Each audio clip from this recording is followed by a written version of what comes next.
ಕಾಯದೊಳು ಗುರುಲಿಂಗ ಜಂಗಮದಾಯತವನರಿಯಲ್ಕೆ ಸುಲಭೋಪಾಯದಿಂದಿದರಿಟ್ಟು ಬಾಹ್ಯಸ್ಥಲಕ್ಕೆ ಕುರುಹಾಗಿ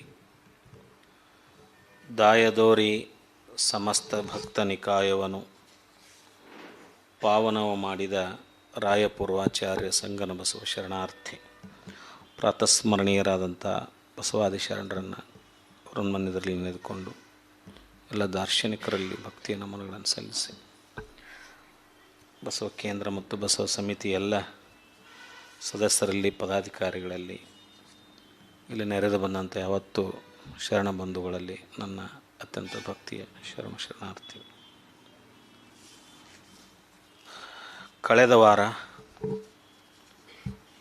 ನಾವು ಮಹಾಲಿಂಗದ ಸ್ಥಿತಿಗೆ ಬಂದಿದ್ವಿ.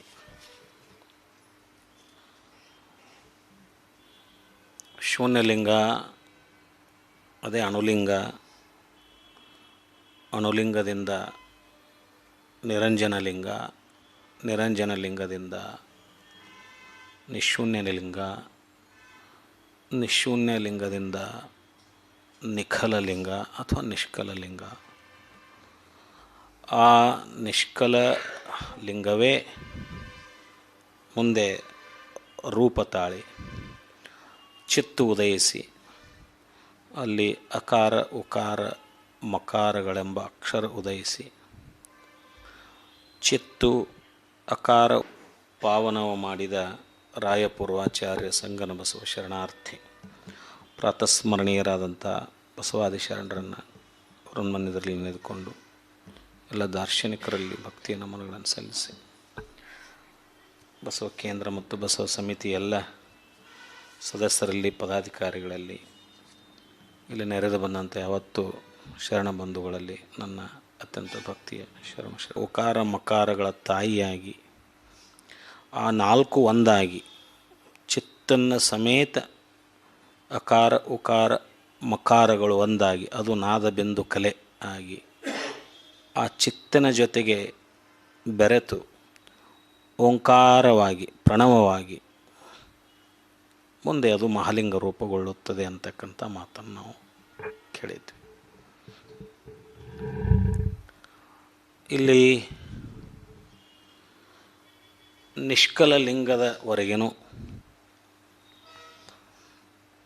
ಯಾವುದೇ ರೀತಿಯಾದಂತಹ ಉಹಿಲು ಚಲನವಲನಗಳು ಇರದೇ ಇದ್ದ ಸ್ಥಿತಿಯಲ್ಲಿದ್ದಾಗ ಅದು ಮುಂದೆ ಆದಿಸ್ಥಳವಾಗಿ ಅಂದರೆ ಮಹಾಲಿಂಗ ಸ್ವರೂಪವಾಗಿ ಪೂರ್ಣಗೊಳ್ಳುವಾಗ ಇಷ್ಟೊಂದು ಕ್ರಿಯೇಷನ್ ಆಗುತ್ತಲ್ಲಿ. ಚಿತ್ತು ಕ್ರಿಯೇಟ್ ಆಯಿತು. ಚಿತ್ತು ಈ ಜಗತ್ತಿನ ವಿಕಾಸಕ್ಕೆ ಮೂಲ ಆಗ್ತದೆ. ಚಿತ್ತು ಆ ನಿಖಲ ಲಿಂಗದಲ್ಲಿ ಚಿತ್ತು ಉದಯ ಆದಾಗ ಆ ನಿಖಲ ಲಿಂಗದ ಸ್ಥಿತಿ ಏನು ಬಯಲಿತ್ತಲ್ಲ, ಚಿತ್ತು ಉದ್ಭವ ಆದಾಗ ಆ ಬಯಲು ಚಿದ್ಬಯಲಾಯಿತು.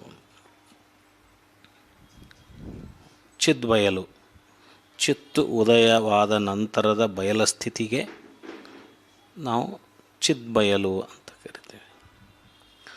ಆ ಚಿತ್ತು, ಆ ಜ್ಞಾನ, ಆ ಅಭಿಲಾಷೆ, ಅವುಗಳಿಂದ ಅದನ್ನೇ ಬಸವಣ್ಣ ಅಂತ ನಾವು ಕರ್ಕೊಂಡ್ವಿ. ಅವುಗಳಿಂದ ಅಕಾರಗಳ ಅಕಾರ ಉಕಾರ ಮಕಾರ ನಾದ ಬಿಂದು ಕಲೆ ಇವು ಮೂರು ಬೆರೆತು ಉದ್ಭವವಾಗಿ ಬೆರೆತು ಚಿತ್ತಿನಿಂದ ಉದ್ಭವ ಆಗ್ತವೆ. ನಾದ ಬಿಂದು ಕಲೆ ಅಕಾರ ಉಕಾರ ಮಕಾರಕ್ಕೆ ತಾಯಿ ಚಿತ್ತು. ಚಿತ್ತು ಅಂದರೆ ಅರಿವು. ಅವು ನಾಲ್ಕು ಸೇರಿ ಓಂಕಾರ ಪ್ರಣವ ಆಗುತ್ತೆ. ಅಖಂಡ ಗೋಳಾಕಾರ ಮೂರ್ತಿಯಾಗಿ ಸಿದ್ಧಲಿಂಗೇಶ್ವರ ವಚನ ನಾನು ಲಾಸ್ಟ್ ಟೈಮ್ ಕಳೆದ ವಾರದಲ್ಲಿ ಹೇಳಿದ್ದೇನೆ. ಮೂರ್ತಿಯಾಗಿ ನಿಂದ ಒಬ್ಬ ಶರಣ, ಅದು ಮಹಾಲಿಂಗ ಆದಿಸ್ಥಳ ಅಂತ ಕರ್ಕೊಂಡು. ಇನ್ನು ಈ ಮಹಾಲಿಂಗವೇ ಹೋದವಾರ ಇದನ್ನು ಸ್ವಲ್ಪ ಹೇಳಿದ್ದೆ. ಈ ಮಹಾಲಿಂಗವೇ ಸಕಲ ಸೃಷ್ಟಿಯ ಉಗಮಕ್ಕೆ ಆದಿಸ್ಥಳವಾಗುತ್ತದೆ. ಈ ಮಹಾಲಿಂಗವೇ ಸಕಲ ಸೃಷ್ಟಿಯ ಉಗಮಕ್ಕೆ ಆದಿಸ್ಥಳವಾಗುತ್ತದೆ. ಈ ಸ್ಥಿತಿಯಿಂದ ಲಿಂಗದಿಂದ ಅಂಗದುದಯ ಇಲ್ಲಿ ಪ್ರಾರಂಭ ಆಯಿತು. ಇಲ್ಲಿವರೆಗೂ ಒಂದೇ ಇದ್ದಂಥ, ಒಂದೇ ಆಗಿದ್ದಂತಹ ಆ ಸ್ಥಿತಿ, ಆ ಬಯಲು ಚಿತ್ತು ಇದ್ದಾಗೂ ಒಂದೇ ಇತ್ತು. ಮಾಕ್ಷರಗಳು ಬಂದಾಗೂ ಒಂದೇ ಆಗಿತ್ತು. ಅದಕ್ಕೆ ನಾದಬಿಂದು ಕಲೆಗಳು ಜೋಡಾದಾಗೂ ಒಂದೇ ಇತ್ತು. ನಂತರದ ಸ್ಥಿತಿಯಲ್ಲಿ ಮಹಾಲಿಂಗ ಸ್ಥಿತಿಗೆ ಬಂದಾಗ ಅಲ್ಲಿ ಒಂದು ಹೋಗಿ ಎರಡಾಗತ್ತೆ. ಅದಕ್ಕೆ ನಾವೇನಂತ ಕರಿತೀವಿ? ಲಿಂಗದಿಂದ ಅಂಗದುದಯ ಅಂತ ಕರಿತೀವಿ. ಲಿಂಗದಿಂದ ಅಂಗದುದಯ ಇಲ್ಲಿ ಪ್ರಾರಂಭ ಆಯಿತು. ಅದೇ ವಚನದಲ್ಲಿ ನಾವು ನೋಡಿದ್ವಿ, ಆ ಚಿತ್ತುವೇನೆಂದ ಅಕಾರ ಉಕಾರ ಓಂಕಾರ ಪ್ರಣವಾದ ಮೇಲೆ ಮುಂದೆ ಆತ್ಮದಿಂದ ಇವೆಲ್ಲ 5 ತತ್ವಗಳು ಬಂದು ಅಂತ ಹೇಳಿದಲ್ಲಿ ಈ 5 ತತ್ವಗಳೇ ತನುವಾಗಿ ಅಂಗವಾಗಿ ಲೇಪನಗೊಳ್ತಾವು. ಅದಕ್ಕೆ ಅದು ಅಂಗ, ಇದು ಲಿಂಗ ಅಂತ ಕರ್ಕೋತೇವೆ. ಮೂಲ ಆದಿಸ್ಥಳ ಅದು ನಿಖಲಲಿಂಗ, ನಿಷ್ಕಲಲಿಂಗ. ನಿಷ್ಕಲಲಿಂಗದಿಂದ ಚಿತ್ತು. ಇಷ್ಟು ಗೊತ್ತು ಮಾಡ್ಕೊಳ್ಳೋಣ ನಾವು. ಭಾಳ ಕಠಿಣ ಆಯ್ತು, ಮುಂದೆ ಸ್ವಲ್ಪ ಅದಕ್ಕೆ ಈಗ ಹೇಳಾಕ್ತೇನೆ. ನಿಷ್ಕಲಲಿಂಗದಿಂದ ಚಿತ್ತುವಿನಿಂದ ಅಕಾರ ಉಕಾರ ಮಕಾರ. ಆ ನಿಷ್ಕಲಲಿಂಗದ ಚಿತ್ತುವಿಗೇ ನಾವು ಬಸವಣ್ಣ ಅಂತ ಕರ್ಕೊಂಡ್ವಿ. ಬಸವಣ್ಣನಿಂದ ಅಕಾರ ಉಕಾರ ಮಕಾರ ಓಂಕಾರ ಮಂತ್ರ ಹುಟ್ಟಿತು ಅಂತ ಒಂದು ಚರ್ಚೆಯನ್ನು ನಾವು ಕಳೆದ ವಾರದಲ್ಲಿ ಮಾಡಿದ್ವಿ. ಈಗ ಈ ನಿಖಲಲಿಂಗ ಚಿತ್ತು ಉದಯ ಆದ ಮೇಲೆ ಅಕಾರ ಉಕಾರ ಮಕಾರ ಅಕ್ಷರಗಳು ಪ್ರಣವಾಕ್ಷರಗಳು ಉಗಮಿಸಿದ ಮೇಲೆ ಅದಕ್ಕೆ ನಾದಬಿಂದು ಕಲೆಗಳು ಬಂದ ಮೇಲೆ ಅದು ನಿಖಲಲಿಂಗವಾಗೇ ಇರುತ್ತೆ. ಅದಕ್ಕೆ ನಾವು ಮಹಾಲಿಂಗ ಅಂತ ಕರಿತೀವಲ್ಲ, ಅದು ಬಂದ ಮೇಲೆ ಅದು ಎರಡಾಗತ್ತೆ. ಎದಕ್ಕೆ ಎರಡಾಗತ್ತೆ ಅಂತ ಕೇಳಿದರೆ, ಯಾಕೆ ಅಲ್ಲಿ ತನಕ ಒಂದೇ ಇದ್ದಿದ್ದು ಎರಡು ಯಾಕೆ ಆಯ್ತದು ಅಂತ ಕೇಳಿದರೆ, ಶರಣರು ತಮ್ಮ ವಚನದಲ್ಲಿ ಹೇಳ್ತಾರೆ, ತನ್ನ ಸ್ವಲೀಲೆಯಿಂದ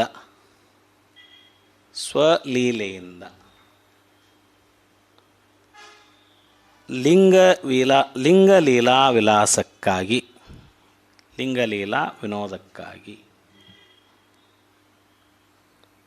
ಒಂದೆರಡಾಗಿ ಪರ್ಪಸ್ ಆಫ್ ಡಿವಿಷನ್ ಹೇಳ್ತಾರಲ್ಲಿ ಶರಣರು.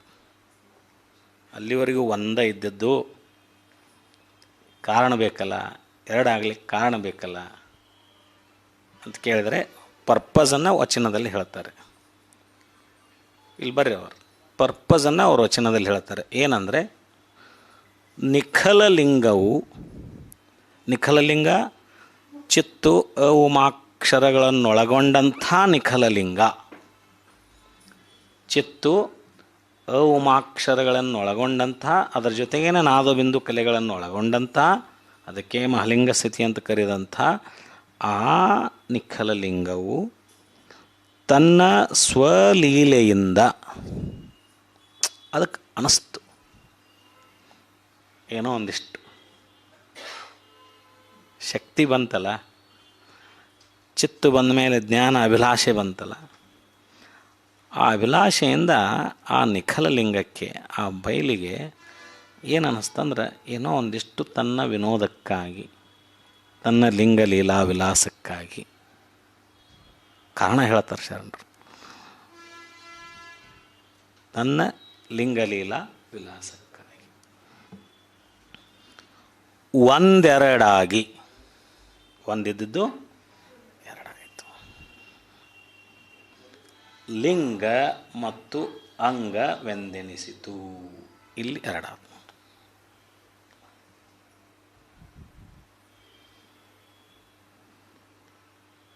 ಇದನ್ನು ನಾವು ಆತ್ಮ ಪರಮಾತ್ಮ ಎಂದು ಕರೆಯುವುದುಂಟು. ಆತ್ಮ ಪರಮಾತ್ಮ, ಆ ನಿಖಲಲಿಂಗ ಅದು ಪರಮಾತ್ಮ ಸ್ವರೂಪವಾಗಿ ನಿಂತು ಅದರಿಂದ ಸಿಡಿದು ಬಂದು ಎರಡಾಗಿ ಬಂದಂಥ ಈ ಆತ್ಮ ಇದು ಗೋಚರ ಸ್ಥಿತಿಗೆ ಬಂತು. ಗೋಚರ ಸ್ಥಿತಿ ಹೆಂಗೆ ಬಂತು ಈ ಆತ್ಮ? ಯಾಕಂದ್ರೆ ಈ ಆತ್ಮದಿಂದ ಅಥವಾ ಈ ಶರಣನಿಂದ, ಈ ಆತ್ಮಕ್ಕೆ ಶರಣ ಅಂತ ಕರ್ಕೊಂಡಿವಿ ನಾವು, ಹಿಂದಿನ ಸಿದ್ಧಲಿಂಗೇಶ್ವರ ವಚನದಲ್ಲಿ ನೋಡಿದ್ವಿ. ಇದರಿಂದ ಆಕಾಶ, ವಾಯು, ಅಗ್ನಿ, ಅಪ್ಪು, ಪೃಥ್ವಿಗಳೆಂಬ ಪಂಚಭೂತಗಳು ಉದ್ಭವಿಸಿ ಆ ಆತ್ಮಕ್ಕೆ ಅಂಗವಾಯಿತು.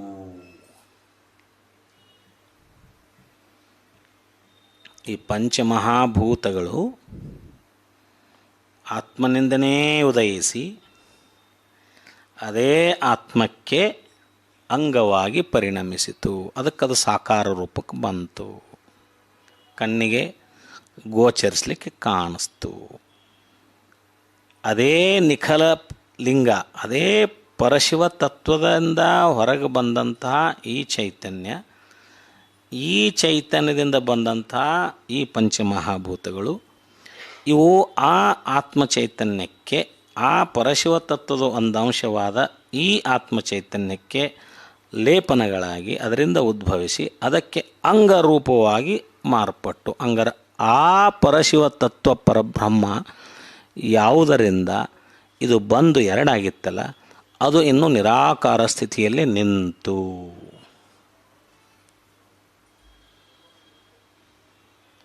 ಅದು ಅಷ್ಟು ಸಾಕಾರ ಆಗಲಿಲ್ಲ, ಅದು ನಿರಾಕಾರ ಸ್ಥಿತಿಯಲ್ಲೇ ಅದು ಲಿಂಗವಾಗಿಯೇ ಉಳಿಯಿತು. ಅದೇ ಲಿಂಗದಿಂದ ಬಂದಂತಹ ಅಂಶ ಆತ್ಮತತ್ವ, ಅದರಿಂದ ಉದಯಿಸಿದ ಈ 5 ಪಂಚಮಹಾಭೂತಗಳನ್ನು ಆಶ್ರಯಿಸಿ ಇದು ಅಂಗವಾಗಿ ಪರಿಣಮಿಸಿತು. ಈ ಅಂಗ ಹಾಗಾದರೆ ಆ ಲಿಂಗದಿಂದ ಭಿನ್ನವಿಲ್ಲ. ಮೂಲದಲ್ಲಿ ಈ ಅಂಗವು ಅಥವಾ ಈ ಅಂಗವನ್ನಾಶ್ರಯಿಸಿದ ಆತ್ಮವು ಅದು ಆ ನಿಖಲ ಲಿಂಗ ಪರಶಿವ ಬ್ರಹ್ಮ ತತ್ವದಿಂದ ಬಂದಿದ್ದರಿಂದ ಇಲ್ಲಿ ಲಿಂಗ ಬೇರೆಯಲ್ಲ, ಅಂಗ ಬೇರೆಯಲ್ಲ. ತೋರಲಿಕ್ಕೆ ಎರಡಾಗಿದೆ, ಆದರೆ ಮೂಲದಲ್ಲಿ ಭಿನ್ನತೆ ಇಲ್ಲ, ಒಂದೇ. ನಾವು ಒಂದೇ ಆ ಮೂಲ ನಿಖಲ ತತ್ವ ಪರಶಿವ ಬ್ರಹ್ಮದ ಸ್ವರೂಪದ ಅಂಶವಾಗಿ ಇಲ್ಲಿ ನಾವು ಇದ್ದಿದ್ದರಿಂದ ನಾವು ಆ ಸ್ವರೂಪದ ಒಂದು ಭಾಗವೇ. ನಾವು ಗೋಚರಿಸ್ತಾ ಇದ್ದೇವೆ, ಇದೆಲ್ಲ ಗೋಚರಿಸ್ತಾ ಇದೆ. ಯಾಕಂದರೆ ಪಂಚಮಹಾಭೂತಗಳ ಉತ್ಪತ್ತಿಯಿಂದ ಗೋಚರವಾಗಿ ಅದಕ್ಕೆ ಅಂಗವಾಗಿ ಪರಿಣಮಿಸಿ ಅದು ಕಣ್ಣಿಗೆ ಕಾಣಲಿಕ್ಕೆ ಪ್ರಾರಂಭ ಆಯಿತು. ಆ ಪರಶಿವ ತತ್ವ ಏನೈತಲ್ಲ, ಅದು ಗೋಚರವಾಗದೆ ತನ್ನಷ್ಟಕ್ಕೆ ತಾನೇ ತನ್ನ ಲೀಲೆಯಲ್ಲಿ ತನ್ನ ವಿನೋದಕ್ಕಾಗಿ ಇದನ್ನು ಸೃಷ್ಟಿ ಮಾಡಿ ಅದನ್ನು ನೋಡ್ತಾ ಕುಂತಿದೆ. ಸೂತ್ರದಲ್ಲಿ ಒಂದೇ ಇದೆ, ಸೂತ್ರ ಒಂದೇ ಇದೆ, ಇಲ್ಲಿ ಮೂಲ ಸ್ವರೂಪ ಒಂದೇ ಇದೆ. ಇಲ್ಲಿ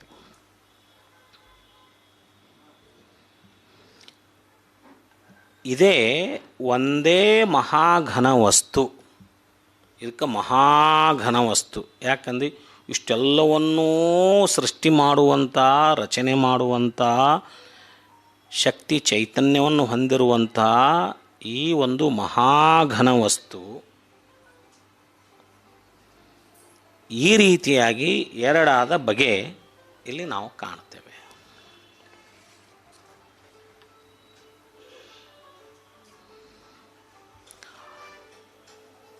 ಒಂದೇ ವಸ್ತು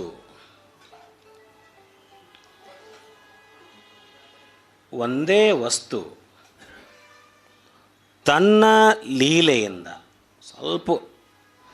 ಸ್ವಲ್ಪ ಲಕ್ಷ ಕೊಟ್ಟು ಕೇಳಿದ್ರೆ ಇಲ್ಲಿ ನಾವು ಇಲ್ಲಿ ಕರೆಕ್ಟ್ ತಿಳ್ಕೊಂಬಿಟ್ಟು ಅಂದ್ರೆ ಮುಂದಿನ ಹಾದಿ ಭಾಳ ಸುಗಮ ಆಗ್ತದೆ. ಇದು ಷಟಸ್ಥಲ ಮಾರ್ಗಕ್ಕೆ ಹೋಗುವಂಥ ಹಿನ್ನೆಲೆ ಇದು. ನಾವು ಷಟ್ಸ್ಥಲ ಅಂತ ಕರಿತೀವಲ್ಲ, ಅದರ ಹಿನ್ನೆಲೆಯಾಗಿ ಇದನ್ನು ನೋಡ್ಕೊಳ್ಳೋದು. ಒಂದೇ ವಸ್ತು ತನ್ನ ಲೀಲೆಯಿಂದ ಪರಮಾತ್ಮ ಜೀವಾತ್ಮವೆಂದಾದಾಗ ಆ ಪರಮಾತ್ಮನಿಗೆ ಲಿಂಗ ಎಂದು ಹೆಸರಿಟ್ಟು ಆ ಜೀವಾತ್ಮನೇ ಅಂಗವಾಗಿ ಸಂಗವೇ ಏಕಾತ್ಮವಾಗಿ ತತ್ ಪದವೇ ಪರಮಾತ್ಮ, ತ್ವಂ ಪದವೇ ಜೀವಾತ್ಮ, ಅಸಿ ಪದವೇ ತಾದಾತ್ಮವಯ್ಯ, ಉರಿಲಿಂಗ ಪೆದ್ದಿ ಪ್ರಿಯ ವಿಶ್ವೇಶ್ವರ. ಇಲ್ಲಿ ಉರಿಲಿಂಗ ಪೆದ್ದಿಗಳ ವಚನ ಇದು. ಬಹಳ ಸುಲಭವಾಗಿ ಹೇಳಿದ್ದಾರೆ ಅವರು. ಏನಂದರೆ, ಒಂದೇ ವಸ್ತು ತನ್ನ ಲೀಲೆಯಿಂದ, ನಿಖಲಲಿಂಗ ತನ್ನ ಸ್ವಲೀಲೆಗಾಗಿ ಒಂದೇ ವಸ್ತು ತನ್ನ ಲೀಲೆಯಿಂದ ಪರಮಾತ್ಮ ಜೀವಾತ್ಮವೆಂದಾಯಿತು. ಪರಮಾತ್ಮನೇ ಲಿಂಗ, ಜೀವಾತ್ಮನೇ ಅಂಗ, ಸಂಗವೇ ಏಕಾತ್ಮ. ಪರಮಾತ್ಮ ಜೀವಾತ್ಮ ಒಂದೇ ವಸ್ತುವಿಂದ ಎರಡಾಗಿ ಮುಂದೆ ಆ ಎರಡು ಒಂದಾಗೋದು ಏಕಾತ್ಮ.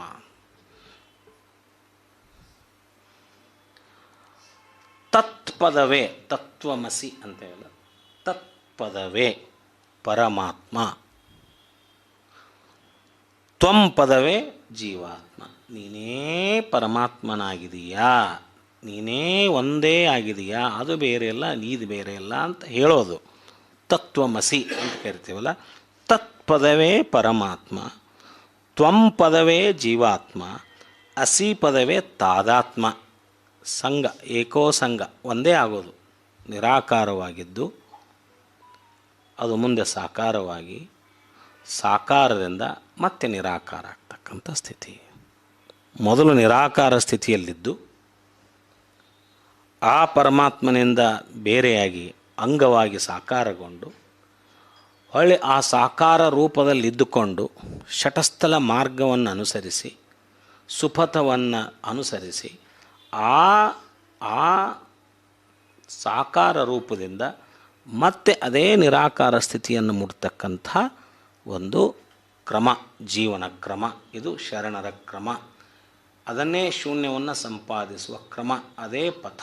ಅದಕ್ಕೆ ಷಟ್ಸ್ಥಲ ಮಾರ್ಗ. ಶರಣರು ಕೊಟ್ಟಂಥ ಆ ನಿರಾಕಾರ ವಸ್ತುವಿನಿಂದ ಬಂದು ಇಲ್ಲಿ ಸಾಕಾರ ರೂಪವಾಗಿ ಇದ್ದು ಅಂಗವಾಗಿದ್ದು ಅದೇ ಅಂಗ, ಆ ಲಿಂಗ ಅಂಗ ಭಿನ್ನವಿಲ್ಲದೆ ಅದೇ ಅಂಗ ಸಾಕಾರ ರೂಪದಲ್ಲಿ ಇದ್ದು ಹೊಳ್ಳಿ ನಿರಾಕಾರ ಸ್ಥಿತಿಯನ್ನು, ತನ್ನ ಮೂಲ ಸ್ವರೂಪವನ್ನು, ತನ್ನ ಮೂಲ ಸ್ಥಿತಿಯನ್ನು ತಲುಪುವ ಕ್ರಮ ಏನಿದೆಯಲ್ಲ, ಅದು ಭಾಳ ಅದ್ಭುತವಾಗಿರ್ತಕ್ಕಂಥ ಕ್ರಮ ನಮಗೆ ಶರಣರು ಹಾಕಿಕೊಟ್ರು. ಆ ಕ್ರಮ ಯಾವುದು ಅವರು ಅನುಸರಿಸಿದ್ದಂದರೆ ಅದು ಷಟಸ್ಥಲ ಕ್ರಮ, ಷಟಸ್ಥಲ ಮಾರ್ಗ. ಭಾಳ ಸೈಂಟಿಫಿಕ್ಕಾಗಿ, ವೈಜ್ಞಾನಿಕವಾಗಿ, ಬಹಳಷ್ಟು ಸಾಮಾನ್ಯರಿಗೆ ನಿಲುಕುವ ರೀತಿಯಲ್ಲಿ ಈ ಕ್ರಮವನ್ನು ಶರಣರು ಹಾಕಿಕೊಟ್ಟಿದ್ದಕ್ಕಾಗಿ ಅಷ್ಟೊಂದು ಸಂಖ್ಯೆಯಲ್ಲಿ, ಅವತ್ತಿನ ಕಾಲದಲ್ಲಿ ಅಷ್ಟೊಂದು ಸಂಖ್ಯೆಯಲ್ಲಿ ಏಕಕಾಲಕ್ಕೆ ಶರಣರು ಈ ಸ್ಥಿತಿಯನ್ನು ಮುಟ್ಟಲಿಕ್ಕೆ ಸಾಧ್ಯ ಆಗಿತ್ತು. ಅದಕ್ಕಿಂತ ಮುಂಚೆನೂ ಅಧ್ಯಾತ್ಮ ಇತ್ತು ಜಗತ್ತಿನಲ್ಲಿ, ಅದಕ್ಕಿಂತ ಮುಂಚೆನೂ ಪಾರಮಾರ್ಥ ಇತ್ತು ಜಗತ್ತಿನಲ್ಲಿ.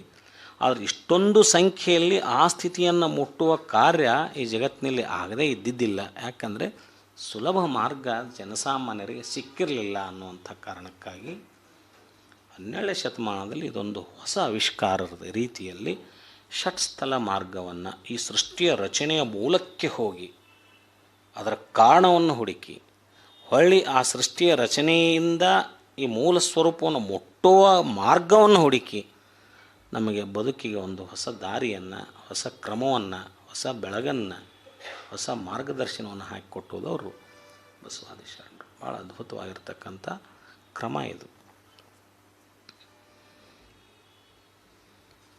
ಇನ್ನು ಇಲ್ಲಿ ಒಂದು ಸ್ವಲ್ಪ ನಾನು ನಿಮಗೆ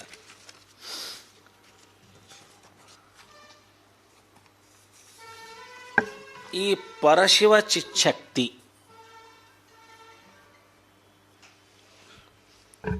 ಒಂದೇ ವಸ್ತು ಎರಡಾದಾಗ ನಿಮ್ಮ ಕಣ್ಮುಂದೆ ಇದು ಬರಬೇಕು. ಒಂದು ಲಿಂಗ ಇನ್ನೊಂದು ಅಂಗ ಆದಾಗ ಆ ಮೂಲ ಚಿತ್ತುವಿನಿಂದ ಅಕಾರ ಉಕಾರ ಮಕಾರಗಳು ನಾದಬಿಂದು ಕಳೆಗೊಡಗೂಡಿ ಓಂಕಾರ ಪ್ರಣವಾಗಿ ಅಖಂಡ ಗೋಳಾಕಾರವಾಗಿ ಅದು ಒಂದು ಮಹಾಲಿಂಗ ಸ್ವರೂಪವನ್ನು ಆಗಿ ರೂಪುಗೊಂಡ ಮೇಲೆ ಎರಡಾಗತಕ್ಕಂಥ ಸ್ಥಿತಿ ಇತ್ತಲ್ಲ, ಅದು ಎರಡಾತ ಆ ಸ್ಥಿತಿಯಲ್ಲಿ ಒಂದು ಲಿಂಗ ಆಯಿತು, ಇನ್ನೊಂದು ಅಂಗ ಆಯಿತು. ಈ ಲಿಂಗ ಮತ್ತು ಅಂಗ ಇದಕ್ಕೆ ನಾವು ಲಿಂಗ ಅದ್ದಕ್ಕೆ ಲಿಂಗಸ್ಥಲ ಅಂತ ಕರಿತೇವೆ, ಅಂಗ ಆಗಿದ್ದಕ್ಕೆ ಅಂಗಸ್ಥಲ ಅಂತ. ಇವೆರಡು ಬೇರೆ ಅಲ್ಲ, ಮೂಲದಲ್ಲಿ ಎರಡು ಒಂದೇ. ಈಗ ಎರಡಾದ ಸ್ಥಿತಿ ನೋಡಿದ್ವಿ. ಅದರ ಹಿಂದಿನ ಇದರ ಹಿಂದಿನ ಸ್ಥಿತಿ ಏನಿತ್ತು? ನಿಖಲ ಲಿಂಗ ಆಗಿತ್ತು, ಒಂದೇ ಆಗಿತ್ತು. ಅದು ಒಂದು ಲಿಂಗ ಒಂದು ಅಂಗ ಆದಾಗ ಅದಕ್ಕೆ ನಾವು ಲಿಂಗಸ್ಥಲ, ಇದಕ್ಕೆ ನಾವು ಅಂಗಸ್ಥಲ. ಇಲ್ಲಿ ಏನು ಭಿನ್ನ ಮಾಡಲ್ಲ, ನಾವು ಕರೆಯೋದರಲ್ಲಿ ಭಿನ್ನ ಮಾಡೋದಿಲ್ಲ. ಲಿಂಗಸ್ಥಲ ಅಂತೇವೆ, ಅದಕ್ಕೆ ಅಂಗಸ್ಥಲ ಅಂತೇವೆ. ಚರಚರಾತ್ಮಕವಾದ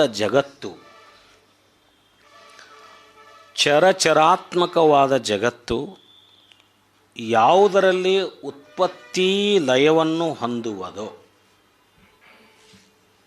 ಯಾವುದರಲ್ಲಿ ಉತ್ಪತ್ತಿಯಾಗಿ ಲೀಲೆಗೋಸ್ಕರ ಉತ್ಪತ್ತಿಯಾಯಿತು, ಲೀಲೆ ಸಾಕನ್ನಿಸ್ದಾಗ ಅದು ಲಯಗೊಳ್ಳುತ್ತದಲ್ಲ, ಯಾವುದರಲ್ಲಿ ಲಯಗೊಳ್ಳುತ್ತೋ, ಲೀಲೆಯಾದೊಡೆ ಉಮಾಪತಿ, ಲೀಲೆ ತಪ್ಪಿದಡೆ ಸ್ವಯಂಭೂ. ಸೃಷ್ಟಿ ಮತ್ತು ಲಯ, ಈ ಚರಾಚರಾತ್ಮಕವಾದ ಜಗತ್ತು ಯಾವುದರಲ್ಲಿ ಉತ್ಪತ್ತಿಯಾಗಿ ಯಾವುದರಲ್ಲಿ ಲಯವನ್ನು ಹೊಂದುವುದೋ ಆ ಪರತತ್ವವನ್ನೇ ಸ್ಥಳ ಎಂದು ಕರೆಯುವರು. ಸ್ಥಳ ಅಂದರೆ ಏನು ಗೊತ್ತಿರ್ಬೇಕು ನಿಮಗೆ.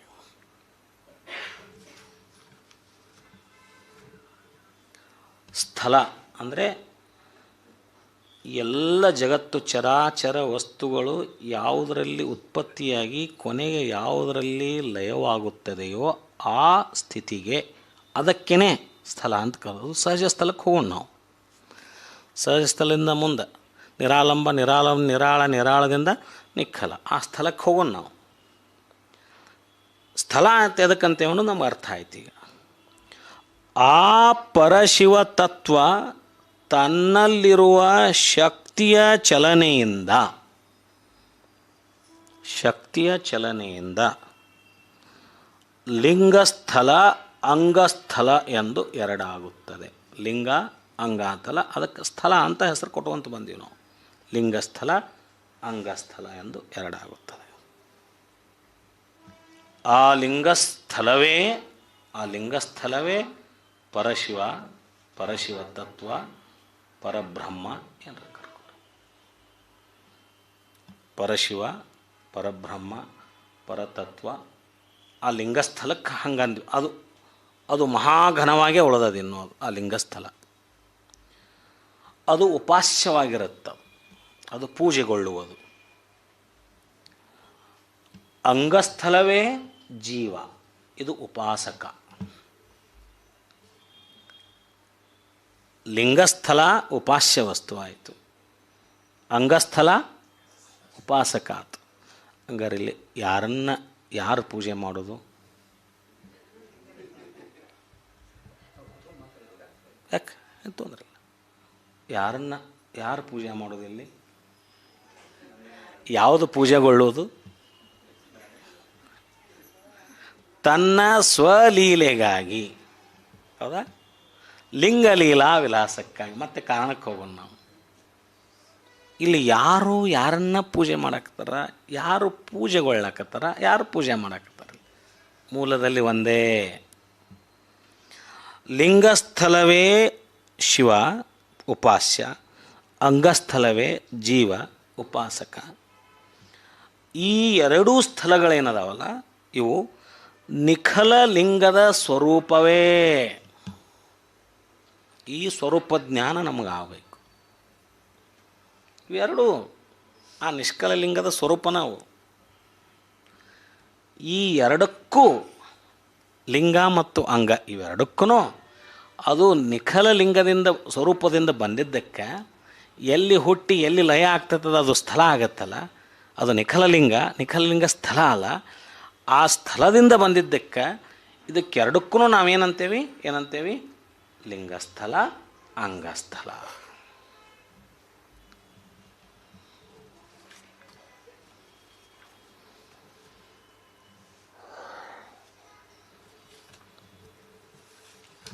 ಇಲ್ಲಿ ಈ ಪರಶಿವನ ಚಿಚ್ಚಕ್ತಿ, ಚಿತ್ತು ಅದರ ಶಕ್ತಿಯ ಚಲನೆಯಿಂದ ಶಕ್ತಿವಾಹಕ ಆಯಿತು. ಚಿತ್ತಿನಿಂದ ಆ ಶಕ್ತಿಯ ಚಲನೆಯಿಂದ ಲಿಂಗ ಮತ್ತು ಅಂಗ ಉದಯ ಆದಾಗ ಅವೆರಡರಲ್ಲಿನೂ ಆ ಶಕ್ತಿ ಹರಿತದ. ಚಿತ್ತುವಿನಲ್ಲಿರುವ ಶಕ್ತಿ ಚಿತ್ತುವಿನಿಂದ ಎರಡಾದಾಗ, ಅದು ಲಿಂಗ ಮತ್ತು ಅಂಗ ಆದಾಗ ಎರಡಕ್ಕೂ ಸರಿಸಮವಾಗಿ ಆ ಶಕ್ತಿಯೇ ಹರಿತದ, ಸಂಚಾರ ಆಗ್ತದೆ. ಲಿಂಗಸ್ಥಳದಲ್ಲಿನೂ ಶಕ್ತಿ ಐತಿ, ಅಂಗಸ್ಥಳದಲ್ಲಿನೂ ಶಕ್ತಿ ಐತಿ. ಆ ಚಿಚ್ಚಕ್ತಿ ಎರಡಾದಾಗ ಶಕ್ತಿ ಚೈತನ್ಯ ಅದ, ಎರಡರಲ್ಲಿಯೂ ಚೈತನ್ಯ ಐತಿ. ಅದೇ ಚೈತನ್ಯ, ಮೂಲ ರೂಪದ ಚೈತನ್ಯ ಭಿನ್ನ ಇಲ್ಲದು, ಅದೇ ಚೈತನ್ಯ ಲಿಂಗಸ್ಥಳದಲ್ಲಿನೂ ಹರಿಲಿಕ್ಕೆ ಪ್ರಾರಂಭ ಆಯಿತು, ಅಂಗಸ್ಥಳದಲ್ಲಿನೂ ಹರಿಲಿಕ್ಕೆ ಪ್ರಾರಂಭ ಆಯಿತು. ಲಿಂಗಸ್ಥಳದ ಶಕ್ತಿಗೆ ನಾವು ಕಲಾಶಕ್ತಿ ಅಂತ ಕರಿತೇವೆ. ಕಲೆಯೇ ಶಕ್ತಿ ಆಗುತ್ತಲ್ಲಿ. ನಾದ ಬಿಂದು ಕಳೆ ಬಂತಲ್ಲ, ಆ ಕಳೆ ಲಿಂಗಸ್ಥಳದಲ್ಲಿ ಆ ಶಕ್ತಿ ಉಳಿದಾಗ ಅದಕ್ಕೆ ಕಲಾಶಕ್ತಿ ಅಂತ ಕರೆದೆ. ಆ ಶಕ್ತಿ ಅಂಗಸ್ಥಳಕ್ಕೆ ಬಂದಾಗ ಹೆಸರು ಬೇರೆನೇ ಆಗ್ಬೇಕಲ್ಲ. ಮೂಲ ಸ್ವರೂಪದಲ್ಲಿ ನಿಖಲಲಿಂಗ ಒಂದೇ ಇದ್ದಾಗ ಹೆಸರು ಒಂದೇ ಇತ್ತು, ಅದು ಎರಡಾದಾಗ ಎರಡು ಹೆಸರು ಕೊಟ್ಟೇವೆ ನಾವು. ಒಂದು ಲಿಂಗಸ್ಥಳ ಅಂತ ಕೊಟ್ಟೇವೆ, ಒಂದು ಅಂಗಸ್ಥಳ ಅಂತ ಕೊಟ್ಟೇವೆ. ಶಕ್ತಿ ಎರಡಕ್ಕೂ ಹರಿದು ಬಂದಾಗ ಆ ಶಕ್ತಿಗೂ ಎರಡು ಹೆಸರು ಕೊಡಬೇಕಲ್ಲ. ಲಿಂಗಸ್ಥಳದಲ್ಲಿ ಇರತಕ್ಕಂಥ ಶಕ್ತಿಗೆ ಕಲಾಶಕ್ತಿ ಅಂತ ಕರೆದ್ವಿ, ಅಂಗಸ್ಥಳದಲ್ಲಿ ಹರಿಯುವಂಥ ಶಕ್ತಿಗೆ ಭಕ್ತಿ ಶಕ್ತಿ ಅಂತ ಕರೆದ್ವಿ. ಭಕ್ತಿ ಇಲ್ಲಿ ನಮಗೆ ಬಂತು. ನಾವು ಉಪಾಸಕರು, ನಮ್ಮಲ್ಲಿ ಭಕ್ತಿ ಶಕ್ತಿ ಐತಿ, ಅದು ಉಪಾಸ್ಯ.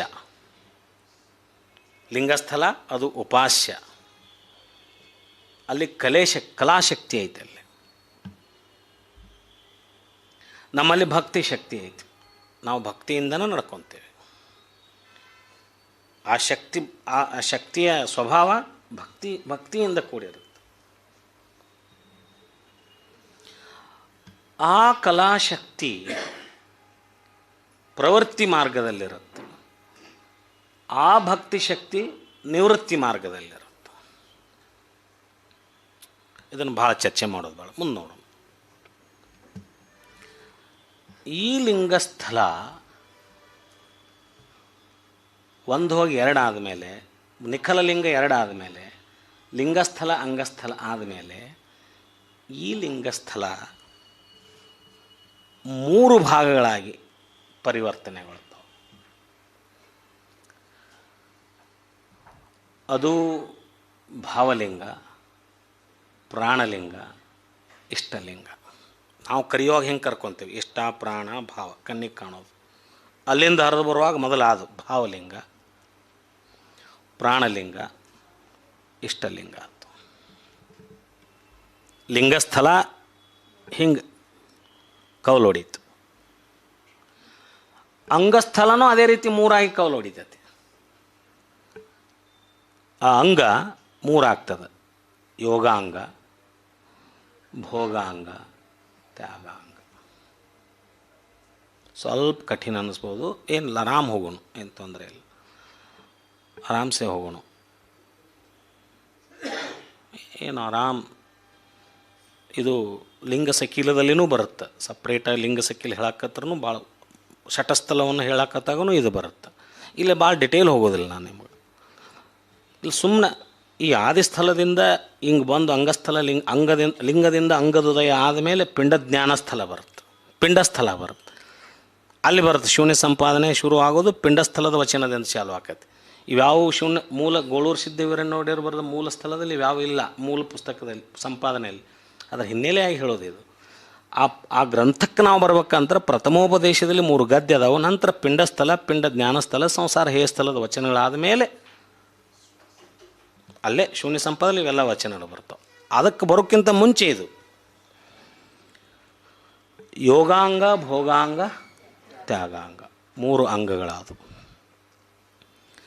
ಈ 3 ಒಂದೊಂದಾಗಿ 2 ಆಗ್ತಾವೆ.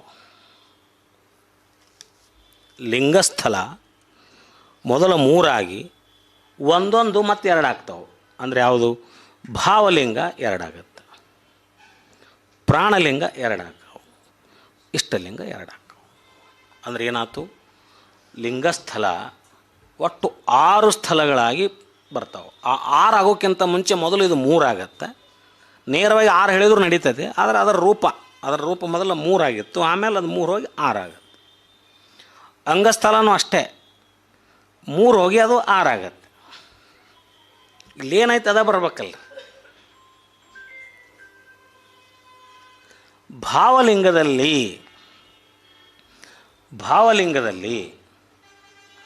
ಮಹಾಲಿಂಗ, ಪ್ರಸಾದಲಿಂಗ, ಪ್ರಾಣಲಿಂಗದಲ್ಲಿ ಜಂಗಮಲಿಂಗ, ಶಿವಲಿಂಗ, ಇಷ್ಟಲಿಂಗದಲ್ಲಿ ಗುರುಲಿಂಗ, ಆಚಾರಲಿಂಗ. 6 ಲಿಂಗಗಳಾದವು. ಹಿಂಗಿಂದ ಹೋಗೋಣೀಗ ನಾವು ಅಂದ ರೂಢಿ ಹಿಂಗೈತೆ ನಮಗೆ. ಏನು? ಆಚಾರಲಿಂಗ, ಗುರುಲಿಂಗ, ಶಿವಲಿಂಗ, ಜಂಗಮಲಿಂಗ, ಪ್ರಸಾದಲಿಂಗ, ಮಹಾಲಿಂಗ.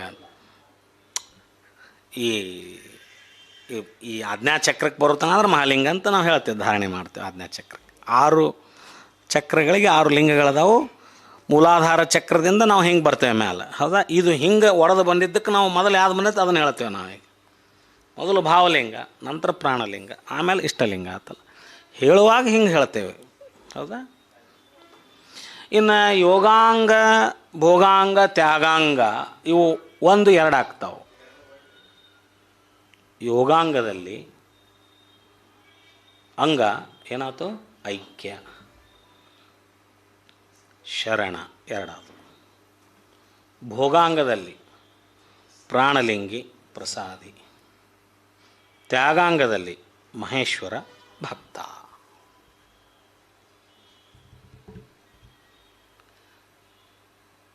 ಹಿಂಗೆ ಉಲ್ಟಾ ಬರೋನು.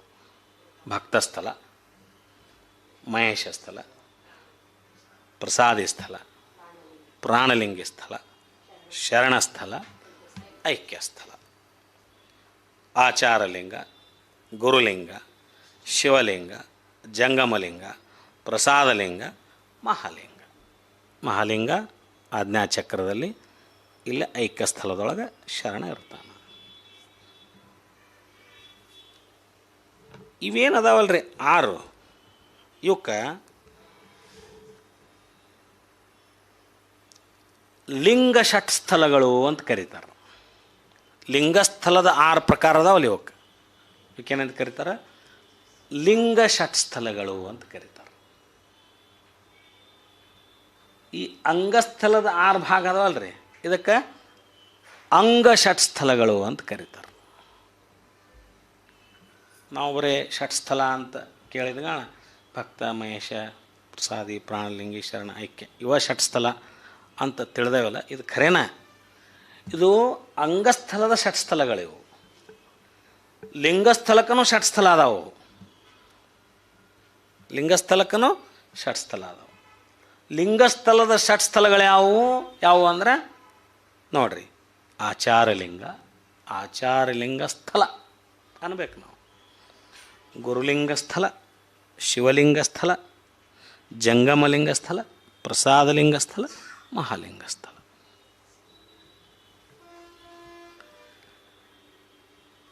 ಷಟ್ಸ್ಥಳ ಮಾರ್ಗದ ಮುಖಾಂತರ ಲಿಂಗದಿಂದ ಅಂಗ ಉದಯ ಆದಮೇಲೆ ಅಂಗಕ್ಕೆ ಸಂಸ್ಕಾರವನ್ನು ಕೊಟ್ಟು, ಇಲ್ಲಿ ಹೆಂಗಿದೆ ಬೀಜ ವೃಕ್ಷ ನ್ಯಾಯ. ಇದು ಬೀಜ ವೃಕ್ಷ ನ್ಯಾಯ. ಲಿಂಗದಿಂದ ಅಂಗದ ಉದಯ, ಆ ಅಂಗದ ಮುಖಾಂತರ ಮತ್ತು ಲಿಂಗ ಆಗೋದು, ಲಿಂಗದಲ್ಲಿ ಸಮರಸಗೊಳ್ಳೋದು. ಬೀಜದಿಂದ ವೃಕ್ಷ, ಬೀಜದಲ್ಲಿ ವೃಕ್ಷವಿಲ್ಲವೇ?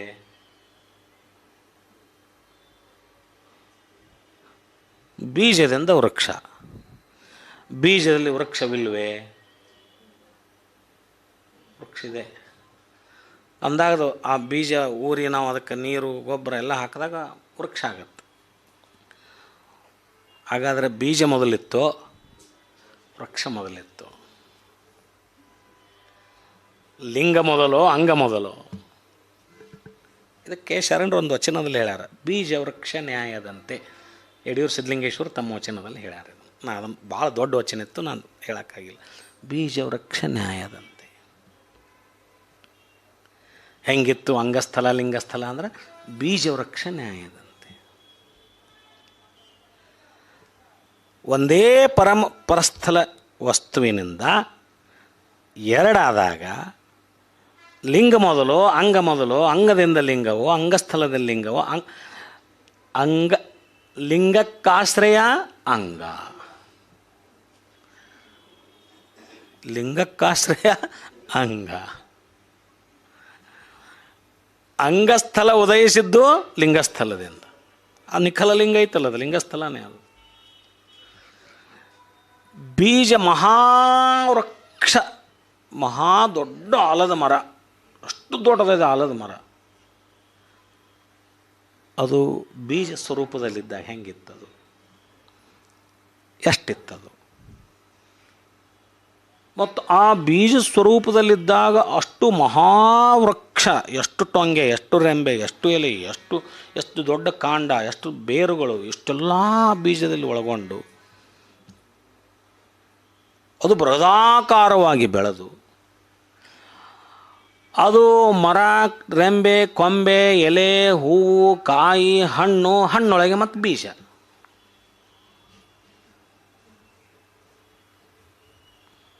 ಹಣ್ಣೊಳಗೆ ಮತ್ತು ಬೀಜ ಬಂತಲ್ಲಿ. ಮರದಿಂದ ಬೀಜನೋ ಈ ಬೀಜದಿಂದ ಮರನೋ? ಭಾಳ ಅದ್ಭುತವಾಗಿರ್ತಕ್ಕಂಥ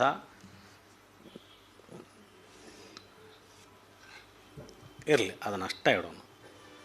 ಭಾಳ ಚರ್ಚೆಗೆ ಹೋಗೋ ಬೀಜ ವೃಕ್ಷ ನ್ಯಾಯದಂತೆ ಅಂತ ಹೇಳ್ಯಾರ. ಅಲ್ಲಿಗೆ ಅದು ಭಾಳ ಚರ್ಚೆಗೆ ಆಸ್ಪದ ಕೊಡೋದು ಬೇಡ. ಇಲ್ಲಿ ಈ ಮಹಾಲಿಂಗ ಪ್ರಸಾದ ಜಂಗಮಲಿಂಗ ಶಿವಲಿಂಗ ಗುರುಲಿಂಗ ಆಚಾರಲಿಂಗಕ್ಕೆ 6 ಸ್ಥಳಗಳಾಗಿ ಐಕ್ಯಸ್ಥಳ, ಶರಣಸ್ಥಳ, ಪ್ರಾಣಲಿಂಗಿ ಸ್ಥಳ, ಪ್ರಸಾದಿ ಸ್ಥಳ, ಮಹೇಶ ಸ್ಥಳ, ಭಕ್ತ ಸ್ಥಳಗಳಾದವು. ಅರ್ಥ ಆಯ್ತಾ? ಅಂಗದ ರೂಪಗಳು, ಲಿಂಗದ ರೂಪಗಳು, ಅಂಗದ ಸ್ಥಳಗಳು, ಲಿಂಗದ ಸ್ಥಳಗಳು. 6 ಷಟ್ ಏನು ಲಿಂಗ ಷಟ್ ಸ್ಥಳಗಳು, 6 ಅಂಗ ಷಟ್ ಸ್ಥಳಗಳು. ನಾವು ಆತ್ಮವನ್ನು ಹೊದ್ದುಕೊಂಡು ನಾವು ಶರಣರಾಗಿ ಭಕ್ತರಾಗಿ ನಾವು ಅಂಗರೂಪವನ್ನು ತಾಳಿ ಬಂದು ಆ ಪರಶಿವ ತತ್ವದ ಒಂದು ಅಂಶ ನಮ್ಮಲ್ಲಿದ್ದುಕೊಂಡು ಷಟ್ಸ್ಥಲ ಮಾರ್ಗವನ್ನು ಅನುಸರಿಸಿ ಆಜ್ಞಾಚಕ್ರಕ್ಕೆ ಬಂದು ಅಲ್ಲಿ ಮಹಾಲಿಂಗ ಮತ್ತು ಏನಾಯಿತು, ಲಿಂಗಸ್ಥಳದ ಮಹಾಲಿಂಗ, ಅಂಗಸ್ಥಳದ ಆಜ್ಞಾಚಕ್ರ. ಹೌದಾ? ಅಂಗಸ್ಥಳದ ಮಹಾಲಿಂಗ, ಅಂಗಸ್ಥಳದ ಲಿಂಗಸ್ಥಳದ ಎರಡೂ ಇಲ್ಲಿ ಕೂಡಿದು. ಲಿಂಗಸ್ಥಳದ ಮಹಾಲಿಂಗ ಇಲ್ಲಿ ಬಂತು, ಅಂಗಸ್ಥಳದ ಐಕ್ಯ ಇಲ್ಲಿ ಬಂತು, ಸಮರಸ ಆಯ್ತು, ಇಲ್ಲಿ ಸೇರ್ತು. ಇಲ್ಲಿಂದ ಮತ್ತೆ ನಿಖಲಲಿಂಗ ಚಿತ್ತುವಿನೊಳಗೊಂಡ ಅವುಮಾಕ್ಷರಗಳೊಂದಿಗೆ ಸೇರಿ ಇರುವ ನಿಖಲಲಿಂಗ ಮಹಾಘನಲಿಂಗವಾಗಿ ಎತ್ತಿಲ್ಲಿ. ಎರಡು ಇದ್ದಿದ್ದಿಲ್ಲ, ಅದು ಒಂದಿತ್ತು. ಇದಕ್ಕೆ ನಾವೇನಂತ ಕರೆದ್ವಿ? ಬ್ರಹ್ಮಚಕ್ರ. 1000 ದಳದ ಕಮಲದ ಬ್ರಹ್ಮಚಕ್ರ. ಅದು ಶಕ್ತಿ ಮಹಾಘನ ವಸ್ತುವಾಗಿತ್ತದು. ಮೊದಲು ಅಣುಲಿಂಗವಾಗಿದ್ದಾಗ ಮಹಾಘನ ವಸ್ತುವಾಗಿ ಇದ್ದಿದ್ದಿಲ್ಲ ಅದು. ಇಲ್ಲಿ ಒಂದು ಮಹಾಘನ ವಸ್ತುವಾಗಿ ಇಲ್ಲಿಂದ ಕೌಲು ಹೊಡೆದು 2 ಆತಲ್ಲ, ಆ ಮಹಾಘನ ವಸ್ತು ಆಗೋಕ್ಕಿಂತ ಮುಂಚೆ, ನಿಖಲ ಲಿಂಗದಕ್ಕಿಂತ ಮುಂಚೆ ಅದು ನಿಶೂನ್ಯ ಲಿಂಗವಾಗಿತ್ತು. ಎಲ್ಲಿ? ಶಿಖಾಚಕ್ರದಲ್ಲಿ ನಿಶೂನ್ಯ ಲಿಂಗ ಆಗಿತ್ತು. ಆ ನಿಶೂನ್ಯ ಲಿಂಗ ಆಗೋಕ್ಕಿಂತ ಮುಂಚೆ ಅದು ಪಶ್ಚಿಮ ಶಿಖಾಚಕ್ರದಲ್ಲಿ ನಿರಂಜನ ಲಿಂಗವಾಗಿತ್ತು, ನಿರಾಲಂಬ ಸ್ಥಳದಲ್ಲಿ. ಅಲ್ಲಿ 2 ಇಲ್ಲ, 2 ಸ್ಥಿತಿ ಇಲ್ಲ, ಒಂದೇ ಸ್ಥಿತಿ ಇಲ್ಲ. ಇಲ್ಲೇ ಇದೆ. ಇಲ್ಲಿ ಬಂದು 2 ಆಯ್ತು, ಇಲ್ಲಿ ಬಂದು 1 ಆಯ್ತು. ನೆತ್ತಿಯೊಳಗೆ 1 ಐತಿ, ಶಿಖೆಯಲ್ಲಿ 1 ಐತಿ. ಶಿಖಾಚಕ್ರದಲ್ಲಿ ನಿರಂಜನ ಲಿಂಗ. ಈ ನಿರಂಜನ ಲಿಂಗ ಅವಕ್ಕಿಂತ ಮುಂಚೆಗೆ ಸಹಜ ಸ್ಥಳದಲ್ಲಿತ್ತು.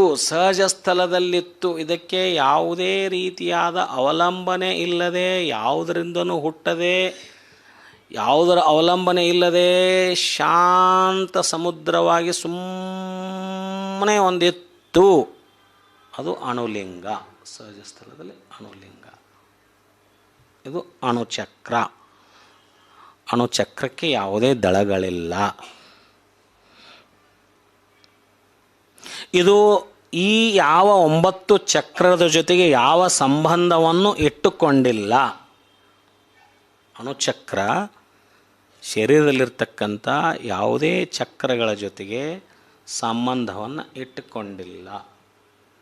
ಆ ಅಣುಚಕ್ರ ಜಾಗೃತ ಆಗಬೇಕಾಗಿತ್ತು. ಅದು ಪೀನಿಯಲ್ ಗ್ಲ್ಯಾಂಡ್ ಅಂತ ಕರಿತೇವೆ. ಇದಕ್ಕೆ ಇಲ್ಲಿವರೆಗೂ ಕನೆಕ್ಷನ್ ಇದೆ. ಶರೀರದಲ್ಲಿ ನಿರಂಜನ ಲಿಂಗದವರೆಗೂ ಕನೆಕ್ಷನ್ ಇದೆ, ಪಶ್ಚಿಮ ಶಿಖಾಚಕ್ರದವರೆಗೂ ಕನೆಕ್ಷನ್ ಇದೆ. ಅಣುಲಿಂಗಕ್ಕೆ ಹೋದಾಗ, ಅಣುಚಕ್ರಕ್ಕೆ ಹೋದಾಗ ಅಂತರಂಗದಿಂದ ಅದಕ್ಕೆ ಯಾವುದೇ ರೀತಿಯಾದ ಕನೆಕ್ಟಿವಿಟಿ ಇಲ್ಲ.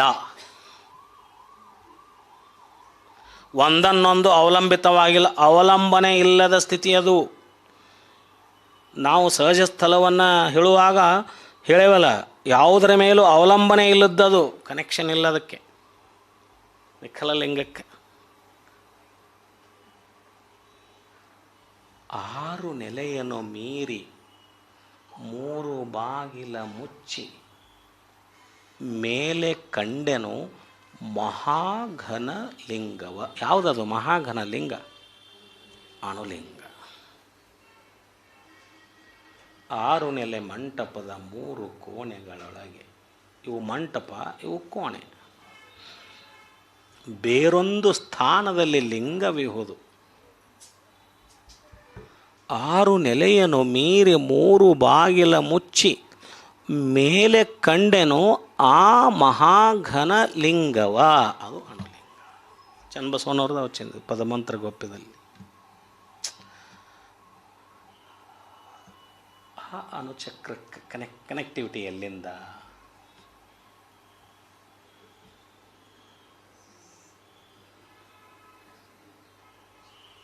ಇಲ್ಲಿಂದನೇ ಹೋಗ್ಬೇಕಾದಕ್ಕೆ. ಒಳಗಿನಿಂದ ಕನೆಕ್ಷನ್ ಇಲ್ಲ. Yes, wifi wireless. ಮತ್ತೀಗ ಯಾಕೆ ಸಾಧ್ಯ ಐತೆ? ಅದೈತಂತ ಅದು ಸಾಧ್ಯ ಐತೆ. ವಿಥೌಟ್ ಎನಿ ಕನೆಕ್ಷನ್ ವರ್ಕ್ ಮಾಡೋದು ಯಾವುದು ಅಂದರೆ ಅಣುಲಿಂಗ. ಅವಲಂಬನೆ ಇಲ್ಲದ ಸ್ಥಿತಿ. ಅದಕ್ಕೆ ಮೊದಲೇ ಹೇಳಿದ್ದೆ ನಾನು, ಸಹಜ ಸ್ಥಿತಿಯಲ್ಲಿ ಏನಿರ್ತೈತಿ, ಯಾವುದೇ ಅವಲಂಬನೆ ಇಲ್ಲ, ರಂಜನೆ ಇಲ್ಲ, ಏನೂ ಇಲ್ಲ, ಅತ್ಯಂತ ಸಹಜವಾಗಿರುವಂಥ ಸ್ಥಿತಿ ಸಹಜ ಸ್ಥಳ. ಅದಕ್ಕೆ ಅಣುಲಿಂಗ ಅಂತ ಕರೆದ್ರು. ಆ ಅಣುಲಿಂಗದ ಸ್ಥಿತಿಯನ್ನು ಚನ್ನಬಸವಣ್ಣವರು ತಮ್ಮ ಪದಮಂತ್ರ ಗೋಪ್ಯದಲ್ಲಿ ಹೇಳಿದರು. ಏನು? 6 ನೆಲೆ ಮಂಟಪದ 3 ಕೋಣೆಗಳೊಳಗೆ ಬೇರೊಂದು ಸ್ಥಾನದಲ್ಲಿ ಲಿಂಗವಿಹುದು. 6 ನೆಲೆಯನ್ನು ಮೀರಿ 3 ಬಾಗಿಲ ಮುಚ್ಚಿ ಮೇಲೆ ಕಂಡೆನು ಆ ಮಹಾಘನ ಲಿಂಗವ.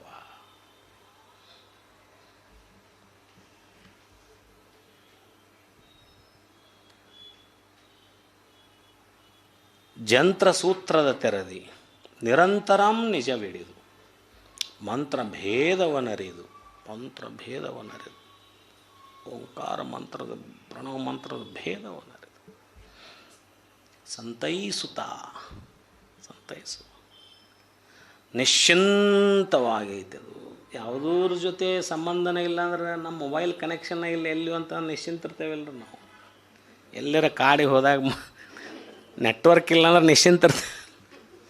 ಇದಕ್ಕೆ ನೆಟ್ವರ್ಕ್ ಇಲ್ಲ, ನಿಶ್ಚಿಂತ ನಿರ್ಜಾತ, ಹುಟ್ಟದೇ ಇರುವಂಥದ್ದು, ಜನ್ಮಿಸದೇ ಇರತಕ್ಕಂಥ ನಿರವಯಲ ನೇರಿದ ಮಹಾಂತ ಕೂಡಲ ಚೆನ್ನ ಸಂಗಯ್ಯನ ಬ್ರಹ್ಮಸೂತ್ರವ ಬಲಿದು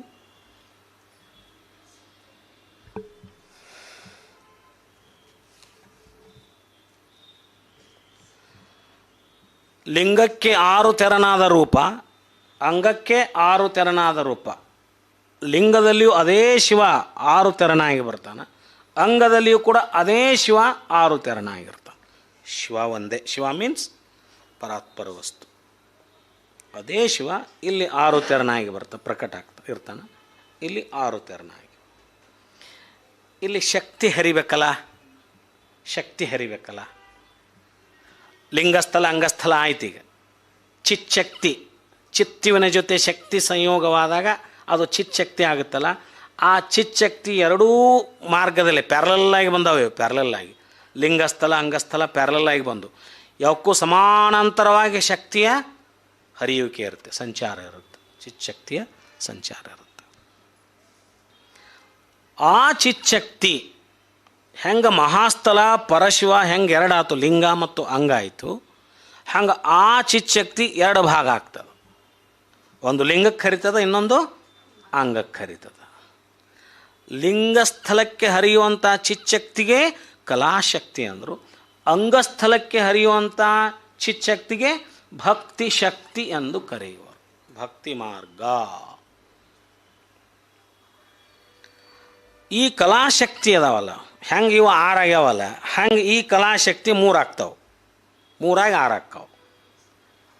ಲಿಂಗಸ್ಥಲ 3 ಆಗಿ ಹೆಂಗೆ 6 ಆಗ್ಯಾವಲ್ಲ, ಹಂಗೆ ಈ ಎಲ್ಲದಕ್ಕೂ ಎಲ್ಲ ಸ್ಥಳಕ್ಕೂ ಶಕ್ತಿ ಬೇಕಲ್ಲ, ಹಂಗೆ 3 ಆಗಿ 6 ಆಗ್ತಾವೆ.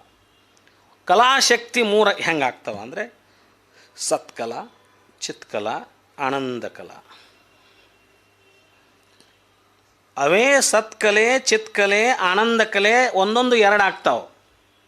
ಹೆಂಗೆ ಈಗ ಆಚಾರಲಿಂಗ, ಗುರುಲಿಂಗ, ಜಂಗಮಲಿಂಗ, ಪ್ರಸಾದಲಿಂಗ, ಮಹಾಲಿಂಗಕ್ಕೆ ಒಂದೊಂದು ಶಕ್ತಿ ಬೇಕಲ್ಲ. ಹಂಗಿಲ್ಲಿ ಈ ಸತ್ಕಲೆಯೊಳಗೆ 2 ಆದವು. ಒಂದು ಚಿಚ್ಚಕ್ತಿಯಾಗಿ ಉಳಿತದ. ಹೆಂಗೆ ಮಹಾಲಿಂಗ ಆಗಿ ಉಳಿದದಲ್ಲ. ಈಗ 6 ಲಿಂಗದಲ್ಲಿ ಮಹಾಲಿಂಗ ಆಗಿ ಉಳಿದತ್ತಲ್ಲ, ಆ ಮಹಾಲಿಂಗಕ್ಕೆ ಚಿಚ್ಚಕ್ತಿ ಇರುತ್ತೆ. ಆ ಪ್ರಸಾದ ಲಿಂಗಕ್ಕೆ ಪರಾಶಕ್ತಿ, ಅದು ಸತ್ಕಲೆಯಿಂದ ಬರ್ತಕ್ಕಂಥದ್ದು. ಚಿತ್ಕಲೆಯಿಂದ ಬರೋದು ಆದಿಶಕ್ತಿ, ಜಂಗಮಲಿಂಗಕ್ಕೆ ಬರುತ್ತೆ. ಇಚ್ಛಾಶಕ್ತಿ ಶಿವಲಿಂಗಕ್ಕೆ ಬರುತ್ತೆ. ತದನಂತರ ಬರೋದು ಜ್ಞಾನಶಕ್ತಿ, ಕ್ರಿಯಾಶಕ್ತಿ. ಗುರುಲಿಂಗಕ್ಕೆ, ಆಚಾರಲಿಂಗಕ್ಕೆ ಬರೋದು ಜ್ಞಾನಶಕ್ತಿ, ಕ್ರಿಯಾಶಕ್ತಿ.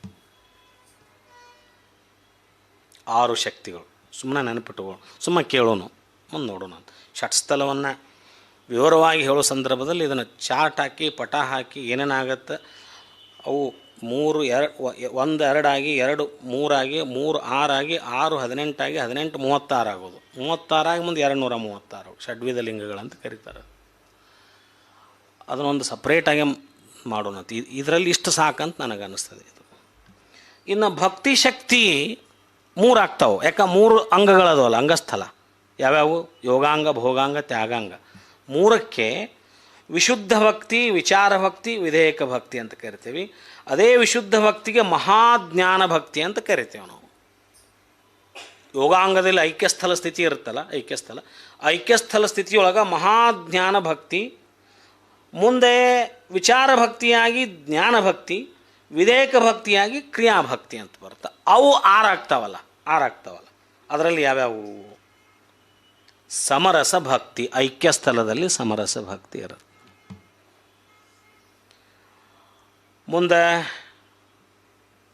ಶರಣಸ್ಥಳದಲ್ಲಿ ಆನಂದ ಭಕ್ತಿ ಇರುತ್ತೆ. ಪ್ರಾಣಲಿಂಗ ಸ್ಥಳದಲ್ಲಿ ಅನುಭಾವ ಭಕ್ತಿ ಇರುತ್ತೆ. ಪ್ರಸಾದಿ ಸ್ಥಳದಲ್ಲಿ ಅವಧಾನ ಭಕ್ತಿ ಇರುತ್ತೆ. ಮಹೇಶ್ವರ ಸ್ಥಳದಲ್ಲಿ ನಿಷ್ಠಾಭಕ್ತಿ ಇರುತ್ತೆ. ಭಕ್ತ ಸ್ಥಳದಲ್ಲಿ ಶ್ರದ್ಧಾಭಕ್ತಿ ಇರುತ್ತೆ. ಮೊದಲು ನಮ್ಮ ಭಕ್ತಿ ಎಲ್ಲಿಂದ ಚಾಲು ಆಗಬೇಕು? ಶ್ರದ್ಧೆ ಹೋಗಿ ಮುಂದೆ ಏನಾಗಬೇಕು? ನಿಷ್ಠೆ. ಲಿಂಗದಲ್ಲಿ ನಿಷ್ಠೆ ಹೋಗಿ ಏನಾಗಬೇಕು? ಅವಧಾನ ಆಗಬೇಕು. ಸಾವಧಾನವಾಗಿರೋದು. ಪ್ರಸಾದ ಸ್ಥಳದ ಸ್ಥಿತಿಯೊಳಗೆ ಹೆಂಗಿರುತ್ತೆ? ಸಮಾಧಾನದಿಂದ ಇರ್ತೇವೆ. ಸಿಟ್ಟು ಶಡುವು ಮಾಡ್ಕೊತಿದ್ರೆ ಇನ್ನೂ ಇಲ್ಲ ಅಂತ ತಿಳ್ಕೋಬೇಕು. ಅವಧಾನ ಸ್ಥಿತಿಯಿಂದ ಅನುಭಾವ ಭಕ್ತಿಗೆ ಬರ್ತೇವೆ.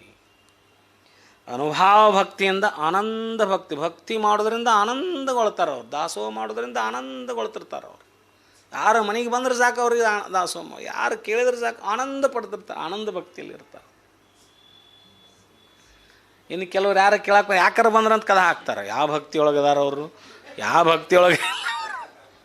ಭಕ್ತಿಯೊಳಗೆ ಇಲ್ಲ ಅವರು.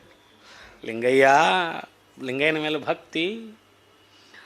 ಆ ಭಕ್ತಿ ಪ್ರಕಟಿತ ರೂಪದಲ್ಲಿ ಬರಬೇಕಂದ್ರೆ ಈ ಸಾಕಾರ ರೂಪದ ಜೊತೆಗೆ ನಾವು ವ್ಯವಹರಿಸ್ಬೇಕಾಗತ್ತೆ. ಭಕ್ತಿಯನ್ನು ಪ್ರಕಟ ಮಾಡಬೇಕಾಗತ್ತೆ. ನಾವು ಭಾಳ ಪ್ರೀತಿ ಮಾಡ್ತೇವೆ ಮಕ್ಕಳ ಮೇಲೆ ಅಂದ್ರೆ ಮಕ್ಕಳಿಗೆ ಪ್ರೀತಿ ಮಾಡೋದನ್ನು ಪ್ರಕಟ ಮಾಡ್ಬೇಕಾಗತ್ತೆ. ನಾವು ಮುದ್ದು ಕೊಡೋದು, ಆಟ ಆಡಿಸೋದು, ಆಟಿಕೆ ತಂದು ಕೊಡೋದು, ಮತ್ತೊಂದು ಆ ಪ್ರೀತಿಯನ್ನು ಪ್ರಕಟಪಡಿಸೋದು. ಅದಲ್ಲ, ನಾನು ಭಾಳ ಪ್ರೀತಿ ಐತ್ರಿ ಆದರೂ ಸುಮ್ಮ ಕುಂತ ಎಲ್ಲಿ ಪ್ರೀತಿ ಐತದ? ನಾವು ಭಾಳ ಭಕ್ತಿವಂತದೇನ್ರಿ ಅಂದ್ರೆ ಹೆಂಗೆ ಭಕ್ತಿ? ಅದು ಪ್ರಕಟ ಆಗ್ಬೇಕಲ್ಲ, ಪ್ರಕಟ ರೂಪುಗೊಳ್ಬೇಕಲ್ಲ. ಯಾವುದು? ಅನುಭಾವ ಭಕ್ತಿ, ಆನಂದ ಭಕ್ತಿ, ಸಮರಸ ಭಕ್ತಿ. ಸಮರಸ ಭಕ್ತಿಯಲ್ಲಿ ಐಕ್ಯಸ್ಥಲದ ಸ್ಥಿತಿಯಲ್ಲಿ ಬಸವಣ್ಣವ್ರನ್ನ ಬರೇ ಭಕ್ತ ಸ್ಥಳಕ್ಕೆ ಸೀಮಿತ ಮಾಡ್ತಾರೆ. ಭಕ್ತಿ ಭಾಂಡಾರಿ ಹಂಗೆ ಐಕ್ಯಸ್ಥಲದ ಸ್ಥಿತಿಯ ಭಕ್ತ. ಐಕ್ಯಸ್ಥಳದಲ್ಲಿ ಒಬ್ಬ ಭಕ್ತರ್ತಾನ ಅಂತ ವಿಚಾರ ಮಾಡೋಣ. ಭಕ್ತನ ಮಹೇಶ, ಅವು 6 ಆಗ್ತಾವಲ್ಲ, ಮುಂದೆ 36 ಆಗ್ತಾವೆ. ಐಕ್ಯಸ್ಥಲದ ಸ್ಥಿತಿಯಲ್ಲಿಯ ಭಕ್ತ ಹೋಗಿ ಐಕ್ಯಸ್ಥಳೀಯ ಭಕ್ತ ಹೋಗಿ ಮಹೇಶ ಆಗ್ತಾನೆ. ಮಹೇಶ್ ಹೋಗಿ ಪ್ರಸಾದಿ ಆಗ್ತಾನೆ. ಪ್ರಸಾದ ಹೋಗಿ ಪ್ರಾಣಲಿಂಗಿ ಆಗ್ತಾನೆ. ಪ್ರಾಣಲಿಂಗಿ ಹೋಗಿ ಶರಣನ ಆಗ್ತಾನೆ. ಶರಣಸ್ಥಳದಿಂದ ಐಕ್ಯಸ್ಥಳದಲ್ಲಿ ಇದ್ದುಕೊಂಡೇ ಐಕ್ಯಸ್ಥಳ ಇರತಕ್ಕಂಥ ಸಮರಸ ಭಕ್ತಿ. ಎನ್ನ ತಪ್ಪು ಅನಂತ ಕೋಟಿ, ನಿಮ್ಮ ಸೈರಣೆಗೆ ಲೆಕ್ಕವಿಲ್ಲ. ಇದು ಸಮರಸ ಭಕ್ತಿಯ ಮಾತು. ಈ 6 ಅಂಗಸ್ಥಲದ ಷಟ್ಸ್ಥಲ ಭಕ್ತನಾಗಿ ಉಪಾಸಕನಾಗಿ ಅದೇ ಮೂಲ ಶಕ್ತಿಯ 2 ಶಕ್ತಿಗಳು 2 ಕಡೆ ಬಂದು ಒಂದು ಕಲಾಶಕ್ತಿಯಾಗಿ ಒಂದು ಭಕ್ತಿ ಶಕ್ತಿಯಾಗಿ ಇಲ್ಲಿ ಪೂಜೆ ಮಾಡೋನು ಒಂದೇ ಶಕ್ತಿಯ ಮೂಲ ಸ್ವರೂಪದಿಂದ ಬಂದು ಈ ಜಗತ್ತಿನಲ್ಲಿ ಲೀಲಾ ವಿನೋದಕ್ಕಾಗಿ ಒಬ್ಬ ಪೂಜೆಗೊಳ್ತಾ ಇದ್ದಾನೆ, ಇನ್ನೊಬ್ಬ ಪೂಜೆ ಮಾಡ್ತಾ ಇದ್ದಾನೆ. ಮೂಲದಲ್ಲಿ ಒಂದೆಂಬೆನೆ 2 ಆಯಿತು, 2 ಎಂಬೆನೆ 1 ಆಯಿತು. ಷಟ್ಸ್ಥಲ ಮಾರ್ಗ ಭಾಳ ಸ್ಥೂಲವಾಗಿ ಇದರದ್ದು ಡಿಟೇಲ್ ಹೇಳಿಲ್ಲ ನಾ ಈಗ. ಷಟ್ಸ್ಥಲದ ಡಿಟೇಲ್ಸ್ ಭಾಳ ಚನ್ನಬಸವಣ್ಣವ್ರ ವಚನದಲ್ಲಿ ಸಾಕಷ್ಟು ಷಟ್ಸ್ಥಲ ಮಾರ್ಗದ ಕುರಿತು ಭಾಳ ಅದ್ಭುತವಾಗಿ ವಚನಗಳು ಬಂದಾವು. ಅದನ್ನು ಬೇರೆಯೇ ಹೇಳಬೇಕಾಗತ್ತೆ.